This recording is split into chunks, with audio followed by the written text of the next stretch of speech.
We have previously learned that an emulsion is a mixture of two immiscible liquids stabilized using an emulsifier. Margarine is a very good example of an emulsion.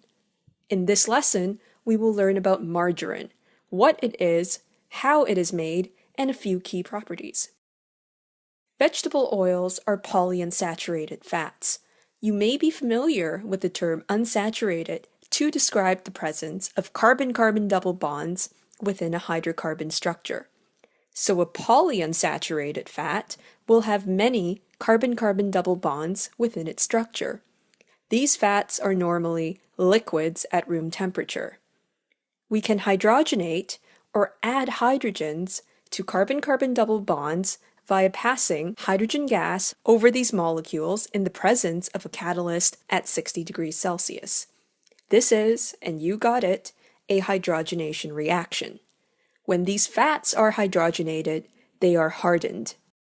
Hydrogenated fats have a higher melting point, and as a result, are usually solids at room temperature.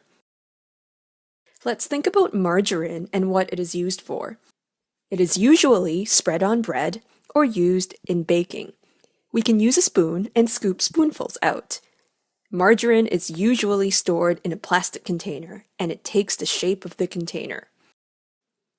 Keeping in mind the properties and consistency of margarine, do you think all of the double bonds are hydrogenated, or only some of the double bonds in the hydrogenation process? Please pause the lesson to think about this, and resume once you are ready. In the production of margarine, only some of the double bonds of the polyunsaturated vegetable oils are hydrogenated. This is called partial hydrogenation. Softer and easier to spread margarine is less hydrogenated, whereas harder margarine is more hydrogenated. Are you thinking about the taste of margarine now?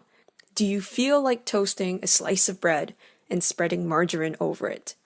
Here is a bigger question. Can you taste the saltiness of margarine?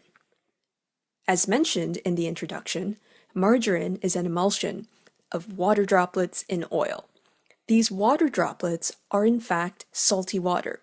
This is why margarine usually has a salty taste. The salt content of margarine can be modified.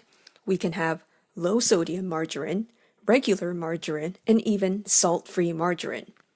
The emulsifier that is commonly added is lecithin, the same emulsifier used to stabilize ice cream. In summary, margarine is an emulsion of partially hydrogenated vegetable oils and salty water. When vegetable oils are hydrogenated, a molecule of hydrogen is added across a carbon-carbon double bond. This hardens the oil, and the degree of hydrogenation can be varied to give softer or harder oils.